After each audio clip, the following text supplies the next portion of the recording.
கரூரில் விஜய் பரப்புரை கூட்ட நெரிசலில் சிக்கிய 41 பேர் உயிரிழந்த துயர சம்பவம் தொடர்பாக போக்குவரத்து காவல் ஆய்வாளர் உள்ளிட்டோர் சிபிஐ விசாரணைக்கு ஆஜராகியுள்ளனர். விவரங்களை நம்முடைய செய்தியாளர் கார்த்திகேயனிடம் கேட்கலாம். கார்த்திகேயன், இந்த சிபிஐ விசாரணையில் இவர்கள் ஆஜராகியிருப்பதன் முக்கியத்துவம் என்ன?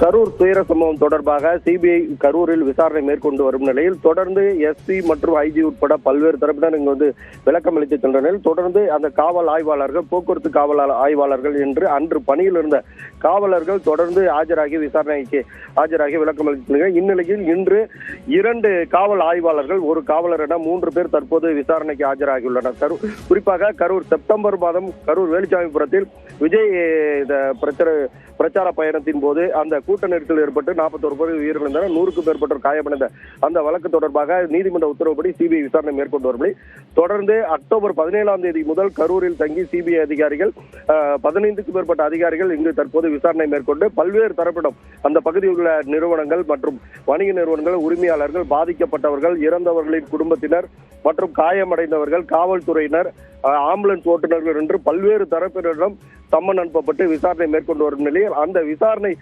கண்காணிப்புக்கூடிய அதிகாரியான ஓய்வு பெற்ற நீதிபதி அஜய் ரஸ்தோகி தலைமையிலான அந்த குழுவினர் கடந்த மாதம் 2 நாட்கள் இங்கு தங்கியிருந்து அதை கண்காணிப்பு செய்தனர் மற்றும் மனுக்களை பொதுமக்களிலிருந்து மனுக்களை பெற்றிருந்த நிலையில் அது தொடர்ந்து பல்வேறு தரப்பினரிடம் சிபிஐ அதிகாரிகள் தொடர்ந்து விசாரணை மேற்கொண்டனர். மேலும் அந்த உடற்கூறு ஆய்வு செய்த 41 பேர் உயிரிழந்த அந்த உடற்கூறு ஆய்வு செய்த மருத்துவர்கள் திருச்சி, திண்டுக்கல், ஈரோடு, மதுரை உள்ளிட்ட பல்வேறு பகுதியிலிருந்து மருத்துவர்கள் இதுவரை 20 பேர் விசாரணைக்கு ஆஜராகி விளக்கம் அளித்து சென்றுள்ளனர்.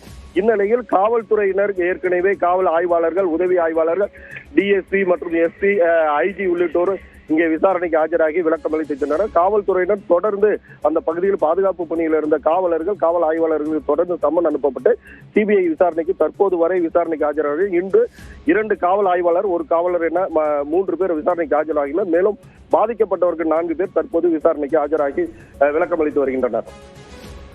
விரிவான விவரங்களுக்கு நன்றி கார்த்திகேயன்.